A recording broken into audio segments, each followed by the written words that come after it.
नमस्कार, उत्तराखंड की खबरों में आपका स्वागत है। मैं हूं आपके साथ अनुष्का सिंह। चैत्र नवरात्रि और नव संवत्सर के मौके पर कुंभ नगरी हरिद्वार में लाखों श्रद्धालुओं ने हर की पैड़ी में स्नान किया। वहीं कुंभ क्षेत्र के आसपास के घाटों में भी श्रद्धालुओं की खासी भीड़ नजर आई। राजधानी देहरादून समेत गढ़वाल और कुमाऊं के मंदिरों में भी श्रद्धालुओं ने पूजा अर्चना की। वहीं चंपावत के पूर्णागिरि मंदिर में सुबह से ही श्रद्धालुओं की भीड़ उमड़ पड़ी। मेले में बड़ी संख्या में पहुंचे श्रद्धालुओं ने देवी के दर्शन कर पूजा अर्चना की। इस दौरान कोरोना संक्रमण के बचाव के नियम भी तार तार हुए।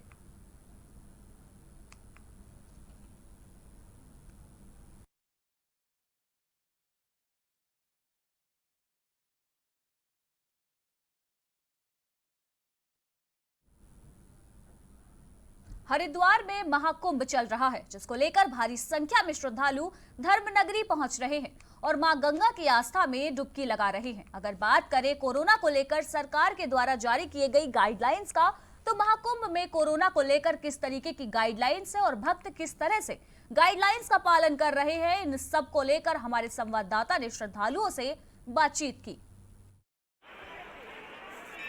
हम पहुंचे हैं हरिद्वार मुख्य गंगा घाट ब्रह्मकुंड हरिद्वार। श्रद्धालु लाखों की संख्या में हरिद्वार महाकुंभ में पहुंचे हैं। किस तरह की तैयारियां शासन प्रशासन ने श्रद्धालुओं को अच्छी बेहतर सुरक्षा सुविधाएं मुहैया कराने के लिए की हैं। कोरोना महामारी का संकट एक बार फिर देश के ऊपर मंडरा रहा है। एक तरफ महाकुंभ का होना, दूसरी तरफ उसी क्रम में एक बार फिर कोरोना महामारी का लोगों के ऊपर कहर बरपाना, दोनों को भिन्न तरीके से देखना। क्या धर्म और आस्था एक बार फिर महामारी कोरोना को पछाड़कर लोगों को एक उज्जवल भविष्य कामयाब कराने में सक्षम होगी।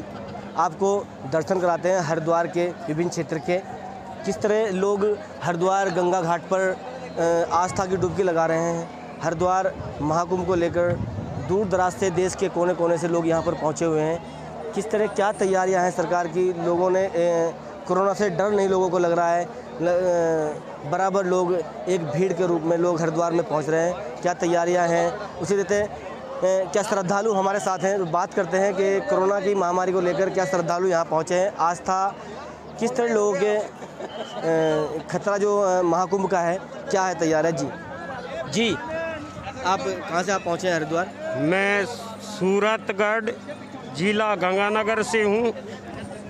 अच्छा, आपको बता दें कि हरिद्वार महाकुंभ में आप पहुंचे हैं, तो क्या कोरोना महामारी से आपको डर नहीं लग रहा है कि? जी डर काहे का है, जब हम अपनी सुरक्षा साथ में लेके चलते हैं और चेकअप वगैरह करवा के चल रहे हैं, फिर काहे का डर है।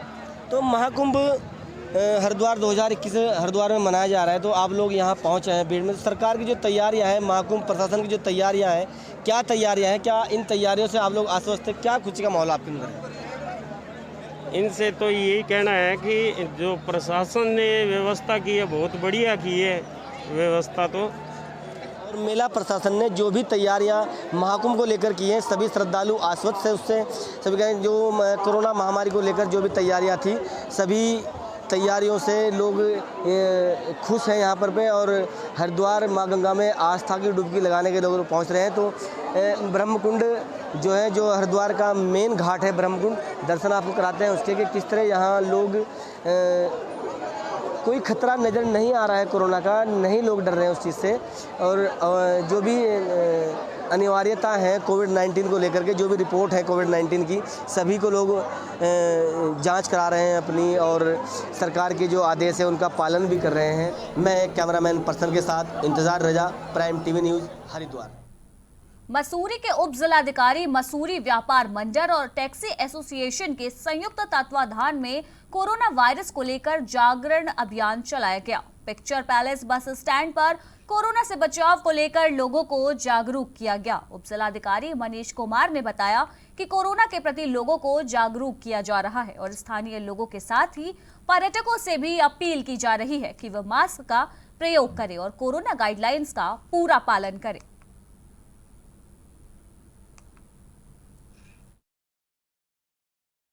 मसूरी के अंदर जो हमारे टैक्सी संघ के जो कर्मचारी हैं और जो हमारे टैक्सी ड्राइवर भाई हैं, उन सभी का स्वास्थ्य हमारे लिए इम्पोर्टेंट है। तो उनको आज इसी के विषय में हम लोग जो है प्रेरित कर रहे हैं कि बिना मास्क के किसी भी पर्यटक को सीट ना दें।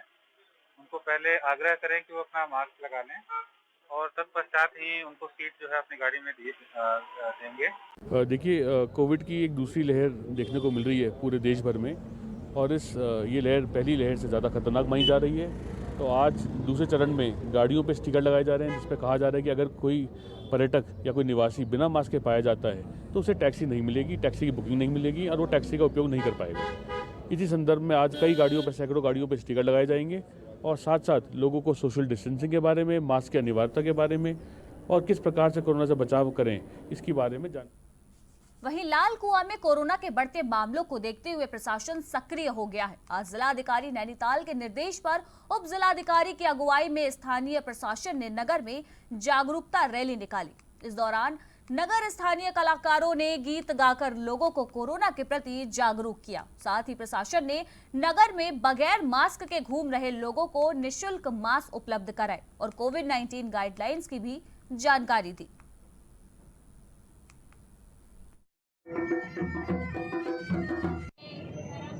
आज ये एसडीएम महोदया की अध्यक्षता में और स्वास्थ्य विभाग की टीम के साथ पुलिस की टीम, नगर पालिका और ये कलाकार बंधुओं के माध्यम से आज कोरोना संक्रमण की इस महामारी को रोकने के लिए संदेश दिया जा रहा है कि सभी लोग मास्क धारण करें और सोशल डिस्टेंसिंग का पालन करें। और इसके बाद भी यदि कोई सोशल डिस्टेंसिंग का पालन नहीं करेगा और मास्क नहीं लगाएंगे तो प्रॉपर उन पर चालान की कार्रवाई की जाएगी। तो सभी से हम इस नुक्कड़ नाटक के माध्यम से ये अपील कर रहे हैं कि सभी लोग इस कोरोना महामारी से लड़ने के लिए, बचाव के लिए मास्क धारण करें और सोशल डिस्टेंसिंग का पालन करें। देखिए, हमारे सरकार की जो भी गाइडलाइंस हैं और हमारे जिलाधिकारी महोदय जी का जो डायरेक्शन है, उसी क्रम में लगातार हम लोगों से अपील कर रहे हैं इस कोरोना संक्रमण की चेन को रोकने के लिए।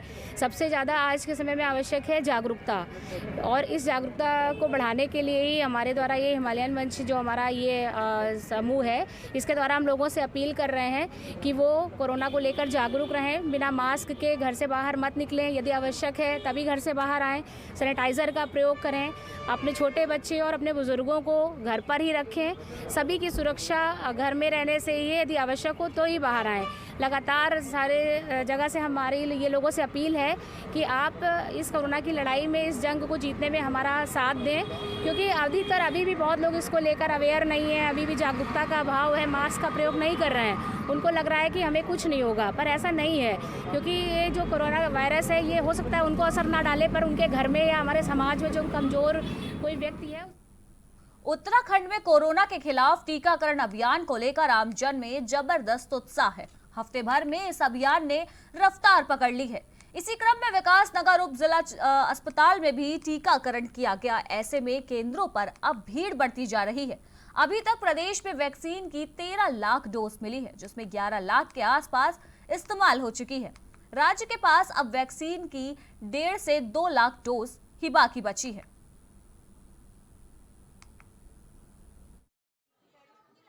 मैं अभी मौजूद हूँ विकास नगर के उप जिला अस्पताल में। जैसे जैसे कोरोना का ग्राफ बढ़ रहा है और वही दूसरी तरफ हमारे जो ग्रामीण हैं, चाहे शहरी हो चाहे ग्रामीण क्षेत्र के बासिंदे हो, जागरूकता बढ़ रही है कोरोना के प्रति। कहीं न कहीं लोग सोच रहे हैं कि बिना टीके का जो है कोरोना बीमारी से निजात नहीं मिलेगी। आइए जानते हैं यहाँ के जो बासिंदे हैं, उनसे जानने की कोशिश करते हैं कि वो जो कोरोना वैक्सीनेशन करा रहे हैं, क्या करा रहे हैं ये बताएं। ये मैं कोविड-19 जो है उसकी वैक्सीन के लिए आया हूँ, लगवाने के लिए। हाँ जी, मेरा नाम राजेंद्र मित्तल है और 53 मेरी जो है एज है। और अब जागृति लोगों में ज़्यादा हुई है जब से मोदी जी ने अपील की है और उन्होंने अपना टीकाकरण कराया है। उससे जो है एक लोगों में विश्वास पैदा हुआ है और ये उसका ही नतीजा है कि अब जो है बहुत भारी संख्या में लोग टीकाकरण के लिए आ रहे हैं। अच्छा, आइए ले चलते हैं हमारे जो सीनियर सिटीजन हैं, चाहे 45 साल से ऊपर के जितने भी हमारे बासिंदे हैं, उनसे जानने की कोशिश करते हैं कि वो टीकाकरण की सारी लाइन लगी हुई है। ये देखिए, सारे जितने भी हमारे सीनियर सिटीजन हैं, 45 साल से ऊपर के जितने भी आयु वर्ग के जितने भी लोग हैं, सबका टीकाकरण होगा और वो टीकाकरण लाइन में लगे हुए हैं। उनसे जानने की कोशिश करते हैं कि जो टीकाकरण कर रहे हैं, ये जो कोरोना का जो टीकाकरण कर रहे हैं आप लोग, कितना विश्वास है आपका? 100% विश्वास है और मोदी जी ने ये बहुत ही सराहनीय कार्य किया। इसमें 40 ही विश्वसनीय विश्वास महसूस कर रहे हैं और हम लोग बहुत ही इससे एक हम लोगों को सबक मिल रहा है कि इतना बड़ा काम मोदी जी ने किया है कि सारी जनता इस बात के लिए लालायित है कि कैसे ही हम लोग अपना टीकाकरण घर से निकलें और करवाए जाके, और हम लोग दूसरों को भी प्रेरित करते हैं जाके कि भाई इससे हम लोगों को बहुत स्वास्थ्य लाभ हो रहा है, हमारे अंदर जो भी कमियां उनमें सुधार हो रहा है। आइए चलते हैं, जो हमारे डॉक्टर्स हैं, फ्रंट लाइन जो वर्कर हैं, उनसे जानने की कोशिश करते हैं कि जो टीकाकरण हो रहा है वो कितना हुआ है विकास नगर में अभी तक। ये बताइए मैडम कि जो टीकाकरण हुआ है अभी तक कितना हुआ है? अभी इतना टोटल तो मुझे एग्जैक्ट याद नहीं है कि कितना हुआ है जी, ठीक है, लेकिन हजारों में हो गया है, बहुत ज़्यादा हुआ है अभी तक। आप ये लगा लो जनवरी से टीकाकरण कंटिन्यू चल रहा है जी। पर डे 75, 190, 200 के लगभग लग रहा है जी। तो कैसे आश्वस्त कर रहे हैं, जैसे यहाँ पे बुजुर्ग हैं 45 साल से, केवल कितने आयु के वर्ग के लोगों को लग रहा है टीका? पहले था 60 अबव लग रहा था, 60 साल से लोगों को लगा हुआ था, लेकिन 1 अप्रैल से 45 साल के लोगों को भी टीकाकरण शुरू हो गया है। तो हम लोग क्या करते हैं, इनको बिठाकर टोकन सिस्टम कर दिया हम लोगों ने, ताकि इन लोगों को भी परेशानी ना हो, हमें भी परेशानी ना हो।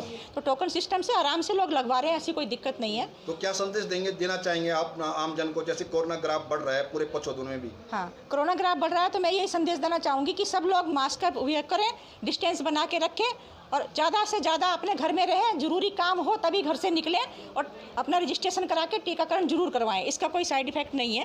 अभी तक जितना मैंने टीकाकरण किया है मुझे कोई भी ऐसा नेगेटिव रिजल्ट नहीं मिला है। सचमुच टीकाकरण अभियान जोरों पे विकास नगर उप जिला अस्पताल में भी है, लेकिन अब देखना है कि टीकाकरण के बाद जो है इस कोरोना पे लगाम कितनी लगती है, आने वाले दिनों में पता लगेगा। विकास नगर उत्तराखंड हेड विनोद औथान। मसूरी नगर पालिका के सभागार में पालिका अध्यक्ष अनुज गुप्ता की अध्यक्षता में बोर्ड बैठक का आयोजन किया गया, जिसमें कई विकास कार्यों के प्रस्तावों पर मुहर लगाई गई। बैठक में राजपुर झड़ी पानी ट्रैकिंग रूट पर इको बैरियर लगाने का प्रस्ताव लाया गया, जिसे पालिका सभासद ने पास कर शासन को भेज दिया। इस अवसर पर पालिका के आय व्यय का ब्यौरा भी प्रस्तुत किया गया।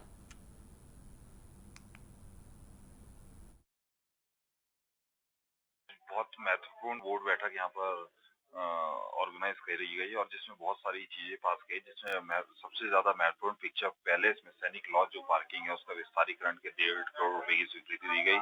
साथ ही लिंडौर पार्किंग, बारलोगंज में मोहल्ला पार्किंग, धोबी घाट में मोहल्ला पार्किंग के अलावा कई अन्य जगहों पर जो महत्वपूर्ण विकास कार्य पालिका द्वारा प्रस्तावित है उनको स्वीकृति दी गई।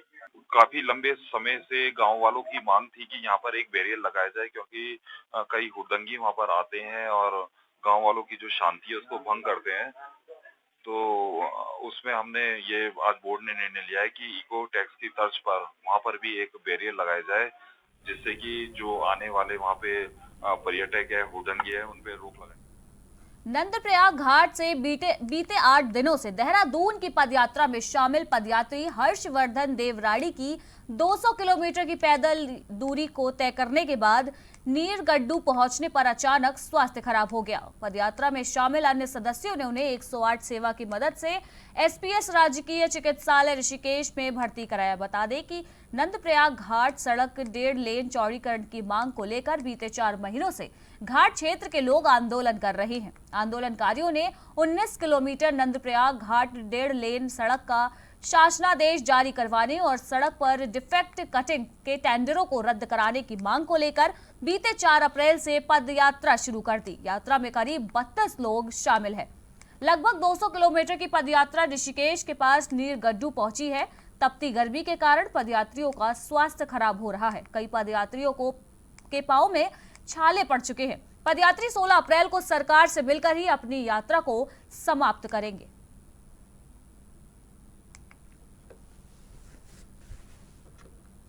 हल्द्वानी की मंडी चौकी पुलिस ने वन्य जीव तस्करी के मामले में बड़ी कार्यवाही की है। पुलिस ने 6 तस्करों को गिरफ्तार कर लिया गया है। पकड़े गए आरोपियों के कब्जे से दुर्लभ प्रजाति के जीवित पेंगोलिन बरामद किए गए हैं। पकड़े गए 5 तस्कर उधम सिंह नगर के बताए जा रहे हैं, जबकि एक मुरादाबाद का रहने वाला है। पुलिस ने तस्करी में इस्तेमाल की जा रही एक कार को भी बरामद किया है। बता दें कि मुखबिर की सूचना पर मंडी चौकी पुलिस ने गोरा पड़ाव स्थित सड़क पर घेराबंदी कर कार की तलाशी ली तो उसमें एक दुर्लभ प्रजाति का पेंगोलिन जीव बरामद हुआ। पूछताछ में आरोपियों ने बताया कि पेंगोलिन को उधम सिंह नगर के धौरा डैम से पकड़ कर ला रहे हैं। दुर्लभ प्रजाति के पेंगोलिन की अंतर्राष्ट्रीय बाजार में काफी डिमांड है। अंतर्राष्ट्रीय बाजार में इसकी कीमत 80 लाख रुपए से अधिक की बताई जा रही है।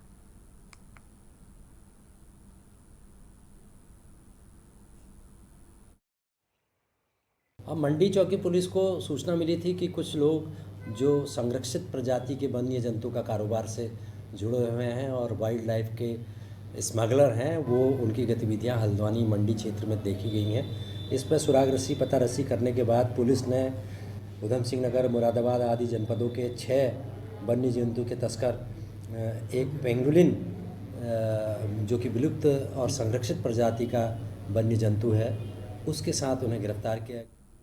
देश में एक और प्रधानमंत्री महिला सशक्तिकरण की बात को हर मंच से जोर देते रहे हैं, वही उत्तराखंड राज्य के अधिकारियों की कार्यप्रणाली सशक्त महिलाओं को रोजगार छीनकर प्रधानमंत्री नरेंद्र मोदी के सपनों को ठेंगा दिखा रही है। बता दें कि टेक होम राशन योजना के तहत स्वयं सहायता समूह और अन्य महिला समूहों के द्वारा राशन किट बनाकर बांटे जाते हैं। योजना के तहत काम करने वाली महिलाओं को रोजगार मिला हुआ है, लेकिन प्रदेश में अधिकारी स्वयं सहायता समूह से यह काम छीनकर एक बड़ी कंपनी को निविदा निकालकर काम देने की तैयारी में जुटे हुए हैं, जिसके बाद योजना से जुड़ी हजारों महिलाएं बेरोजगारी की कगार पर पहुंच जाएंगी और हजारों परिवार की रोजी रोटी पर भी संकट आ सकता है।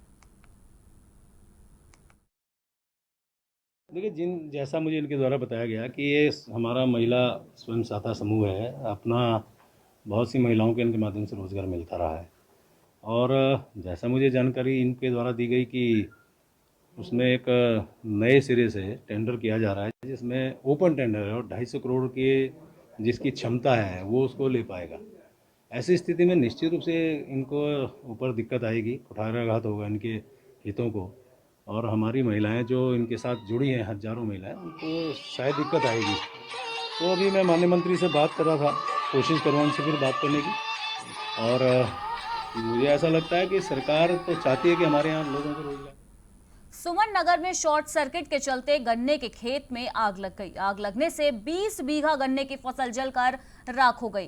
ग्रामीणों और दमकल विभाग की गाड़ियों की मदद से आग पर काबू पाया गया। बता दें कि सुमन नगर क्षेत्र में 11,000 वोल्ट की लाइन में शॉर्ट सर्किट होने के कारण गन्ने की 20 बीघा फसल जलकर राख हो गई।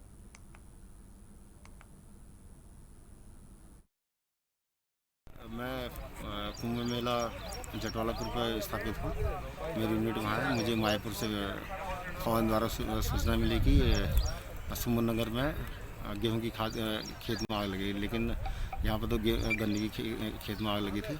मैंने तुरंत वहाँ से अपनी फायर यूनिट को लेके, और जो एक हमारी कुंभ की ड्यूटी हमारी बहादुराबाद में भी स्थापित है, उसको और सिटकुल की भी गाड़ी, हम 3 गाड़ियों को लेके यहाँ आए और हमें रास्ते में बताया गया कि आग बड़ी है, आप अपनी सहायता के लिए और गाड़ियों को भी।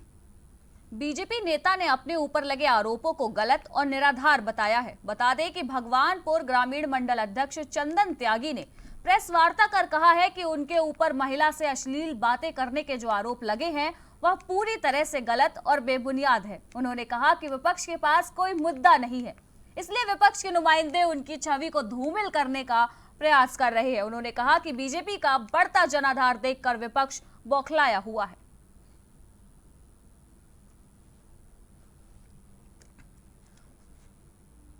और इसी के साथ उत्तराखंड की खबरों में फिलहाल इतना ही। देश दुनिया की बाकी की तमाम खबरों के लिए देखते रहिए प्राइम टीवी। नमस्कार।